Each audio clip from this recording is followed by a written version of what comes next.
Before we begin, there will be spoilers for the 1000-Year Blood War arc of Bleach in the video to come. Early in the 1000-Year Blood War arc, the Vandenreich quickly took the upper hand in a shocking move, stealing the Bankai of several different captains before turning them back on their masters.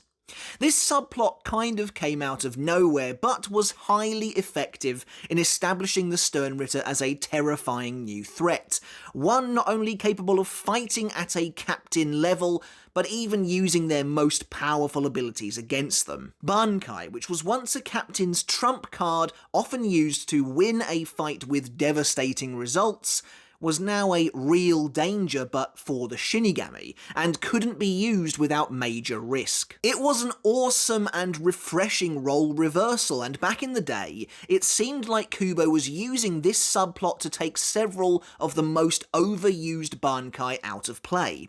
Hitsugaya's Daigoden Hyorin Maru, Komomoru's Kokujo Tengen Myo, Byakuya's Senbon Zakura Kageyoshi, and then to a slightly lesser degree, Soifon's Jakuho Raikoben. Of course, the idea was to also showcase the divide between the younger, more reckless captains and those who were more reserved, keeping their Bankai hidden until absolutely necessary, which, as it turned out, was now paying out for them. Now, admittedly, the stolen Bankai subplot was resolved a whole lot sooner than I had anticipated, with the captains restoring their Bankai within the very first battle of the second Quincy invasion. Ultimately, it makes sense, but the subplot was over before it really felt like it had a chance to get going, and it left us with a few questions too in its wake. Namely, what happened to the stolen Bankai of characters who were killed, and then their Quincy usurpers were killed also? And as well as that, how were the Bankai stolen in the first place, and what are some of the logistics that go into making a concept like that a reality? In this probably pretty brief video, I want to discuss these questions while also looking at the Bankai-stealing subplot in general, so let's take a look. First of all, and for probably the meatiest chunk of the video, how did the Sternritter steal the Shinigami's Bankai? What's actually going on here? Based on what we know regarding the lore of Bleach, the mere concept of somehow taking a Shinigami's Bankai seems implausible at best and impossible at worst. Yet here we see several Sternritter not only taking Bankai for themselves, but using it as well. Let's begin with the only concrete answer we have, and as usual it comes from Kubo's Q&A on Klub Outside. Yes, the Bankai-stealing medallions were never explained in the source material, despite being a major source of conflict for the first half of the arc or so, but here Kubo revealed that their power to steal is an application of Yhwach's Sankt Altar ability, which allows him to take a target's power for himself. While on paper this seems to make sense, there are still a lot of questions left over. How exactly does Yhwach portion out his power of Sankt Altar into these medallions to be used whenever the Sternritter desire? Who created the medallions in the first place, and how did they know what they were doing? Looking at that first question of how Yhwach portioned out his power to the medallions, well, we know that Yhwach has the ability to give and take power freely. So it's not out of the realm of possibility that he was able to give either the Sternritter or the medallion in question his power. Could Yhwach have given the individual Sternritter the power to utilize a small portion of Sankt Altar, which they then facilitate through the medallion? Perhaps. We've also seen that Yhwach's power is able to be transferred through physical objects, such as when Ichigo grabs the Quincy King's blade, only to find his arm essentially controlled afterwards. So it's possible Yhwach did give his power to the medallions, and then that power was fed into the Sternritter when they proceeded to wield them. As for who created the medallions, well, really it could be anyone. It's clear the medallions are a modern-day invention of the Vandenreich, part of their continued technological advancement that's allowed them to successfully defeat the Gotei 13. Presumably Yhwach had the power of Sankt Altar back in the day, but perhaps he didn't realise just how dangerous Bankai were until he and his Lichtreich faced them during that first war. If they did at all, that is. Otherwise, they could have simply understood the importance of Bankai in a captain's arsenal through watching the Shinigami for a millennium. At that point, it becomes pretty obvious. But then there's the much wider question of how this actually works. We've determined, kind of, on a technical level, how they steal the Bankai, but, well, how are they doing it? Bankai is the final form of a Zanpakuto, unlocked and achieved after a Shinigami is able to materialize their Zanpakuto spirit and force them to submit, usually taking 10 or more years to learn. Even then, Bankai only comes after a long period of a Shinigami and their Zanpakuto forming an exceptionally strong bond after potentially years of fighting side by side and growing to understand one another. The mere idea proposed by the Blade is Me, a crucial notion introduced in the 1000-Year Blood War arc, would mean the Bankai is a part of the Shinigami. As we know, the Shinigami aren't owners of the Zanpakuto, they're not partners, they are their Zanpakuto on a fundamental level. It's a reflection of their very soul. So how can the Quincy simply peel away their Bankai on a basic level and use it?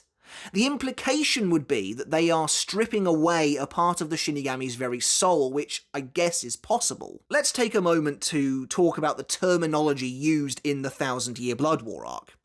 Bleach has a lot of jargon, reishi, reiatsu, reiryoku, and so on, but one word is commonly used in regards to Yhwach's abilities, in particular, power. Power is treated as a totally separate thing to reiryoku or reishi. Power directly is what's being taken from Quincy's during Owl's Veil and stripped straight from their soul. In the anime, Mayuri notes that it isn't reishi that's being taken, but the power from their souls, and I've always wondered what this really means. In the source material, Hashwolf notes that the reason the Owl's Veil was able to bypass Hikifune's Cage of Life was because it was taking power and not reishi. But yeah, I've always wondered what power really constitutes. A character's actual strength of being, perhaps, that which is found inside them, their very life force on a metaphysical level. This is what confuses me, because it seemingly debunks how I used to think the medallions worked. We know that Quincy's are masters of reishi dominance. They're able to bend reishi to their will with ease on a level that no other race can. And with reishi being physical, spiritual matter, I assumed that a Bankai took on the form of a physical construct once it had been activated, a construct of reishi, which the Quincy then essentially broke down with the medallion and rebuilt upon themselves, giving them access to a surface-level usage of that Bankai, almost as though they scraped off the top layer, wearing a shade of what the Bankai once was. But if Sankt Altar is what's stealing Bankai, then that too steals power and not reishi. So the Quincy clearly aren't just taking reishi, taking physical spiritual matter and building an image of the Bankai. They are stealing the very power from deep within a Shinigami's soul. Again, that's fine on a surface level and perhaps explains why Hitsugaya couldn't communicate with Hyorin Maru anymore, though even that is weird as well. Also, if the Quincy are actually essentially reaching into a Shinigami's soul and taking out some of their power directly, why do they need to wait for a Shinigami to use Bankai to be able to steal it? Surely they could just use Sankt Altar and take that power from deep within. But anyway, going back to Hitsugaya, Hitsugaya continues to be able to use his Shikai despite the fact that his battle with Kangdu frames it in such a way as to imply Hyorin Maru, the Zanpakuto spirit itself, was stolen away as well, with Hitsugaya saying it's been a while since he heard his voice. If that were the case, then wouldn't Hyorin Maru the sword become an Asauchi?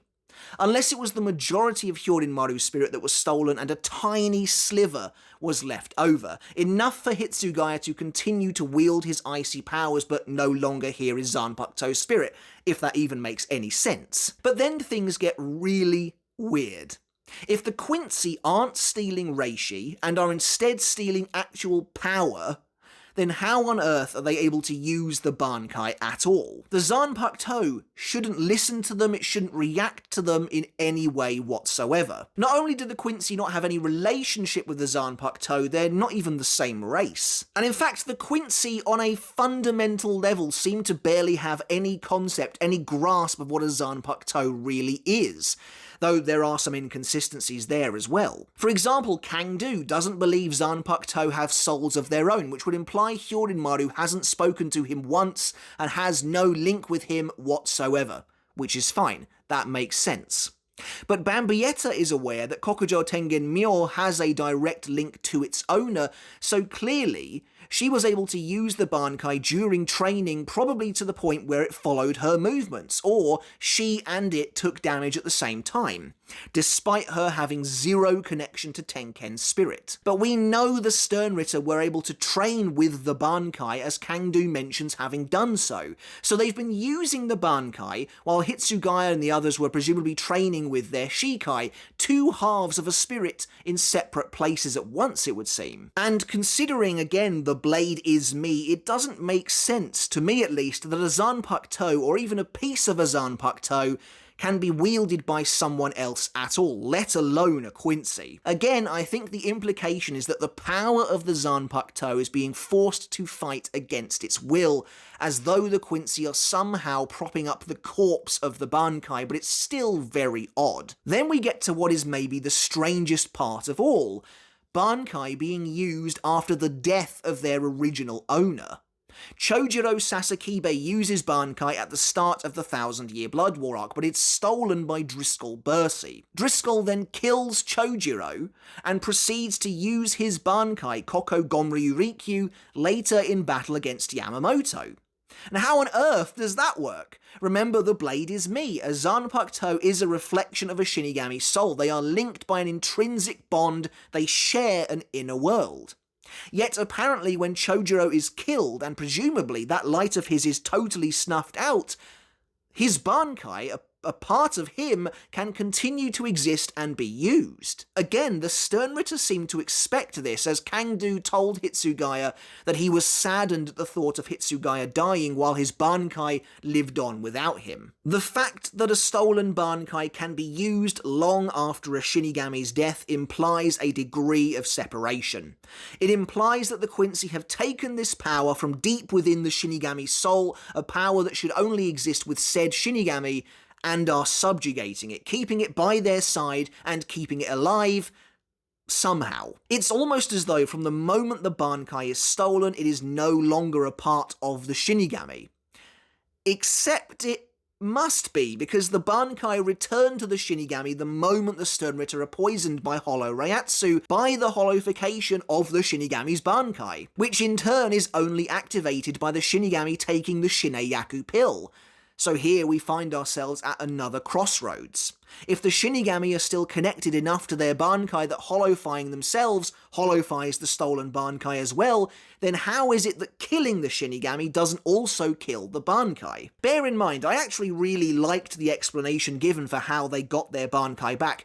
Not only did it make sense to me, it was foreshadowed very nicely in Everything But the Rain, but when looking at it in this light, it's definitely a little weird. What exactly is going on, and how does any of this truly work? I would love to hear your thoughts and theories down in the comments. If we look at how the stolen Bankai were used throughout the story, we can see their application varies greatly. The captains have their Bankai stolen from them upon activation in chapter 496, resulting in Hitsugaya, Komamura, Byakuya, and Soifon losing their Bankai completely. During the first invasion, we see two of these Bankai reappear.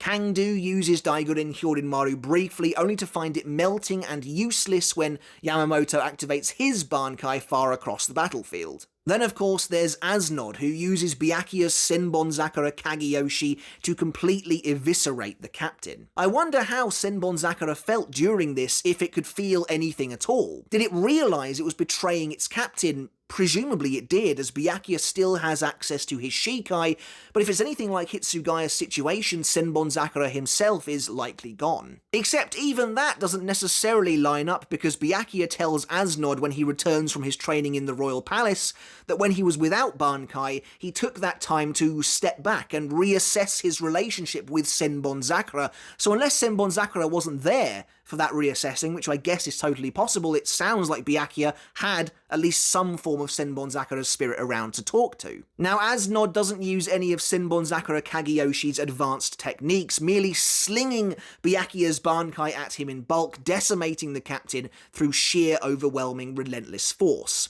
But of course it's enough to get the job done. Then there's the aforementioned Driscoll Bursey, who wields Chojiro's Bankai against Yamamoto, blasting the head captain over and over again. Driscoll, much like Kangdo would do later on, actually summons forth the Bankai from his medallion by calling its name, which is crazy. Interestingly, Yamamoto tanks the hits head on before revealing to us, the reader, that Driscoll's version of Koko Gonryu Rikyu is considerably weaker than when Chojiro used it last, implying that the Quincy are not only unskilled with the Bankai, but unable to use them to their full potential, which again makes some sense at least. Yamamoto then has his Bankai stolen from him by Yhwach, which also begs the question, why does Yhwach use a medallion when the medallion is already using his own power of Sanct Altar? Perhaps it was simply a lot faster and far less risky to use a medallion in that situation. Then, when we get to the second invasion, the only Bankai we really see in action here is Daiguren Hyorinmaru being used by Kangdo. Not only does he wield the Bankai, but as mentioned earlier, he activates it, calling it forth with its name. Is the Bankai actually responding to him here, or is he just going through the motions? It definitely feels to me like it's the former of these two options, which further reinforces the idea that the Sternritter through Yhwach's power are actively subjugating the Bankai's power and bending it to their will. Interestingly, when Kangdo says that he's been training with the Bankai, we actually see some of the fruits of that training laid bare. He flings a trail of ice at Hitsugaya in the shape of his own razor-sharp claws, which is a technique he himself must have learned and honed in a short period of time, combining Hitsugaya's Bankai with his own spirit weapon. Once the Bankai are returned to the captains via holification, that's the end of the Bankai-stealing subplot.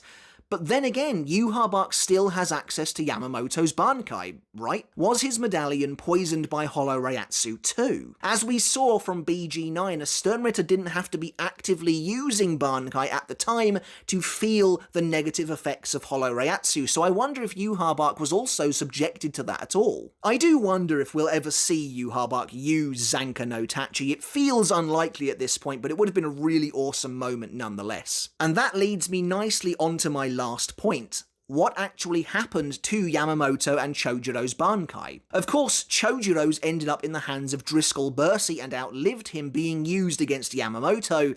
So when Yamamoto killed Driscoll, did Koko Gonryu Rikyu also die?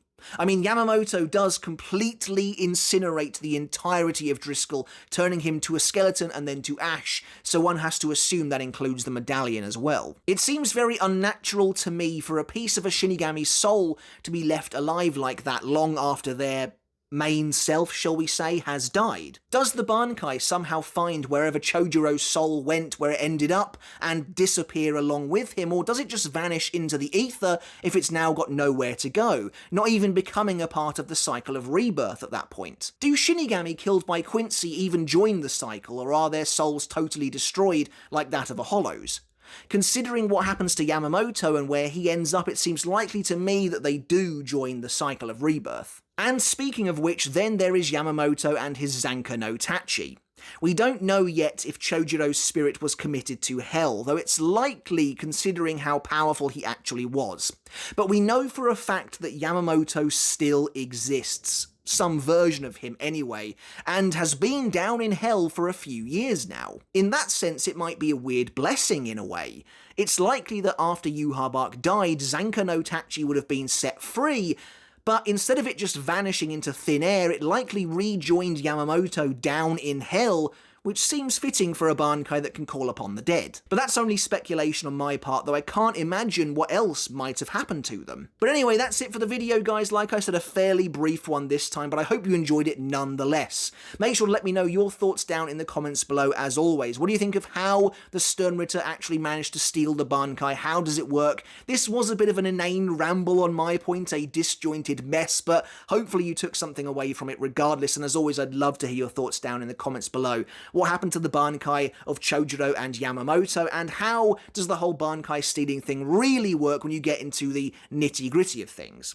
As always, I want to end the video by saying a massive thank you and giving a huge shout out to everyone supporting me over on Patreon. I really do appreciate each and every one of you so very much. It means the absolute world to me. If you like what I do here on YouTube and you want to support me as well, you can do just that over on Patreon to get your name in the credits like this and to get every single video I release completely ad-free. Alright guys, but until next time, I'll catch you later, and I'll see you then.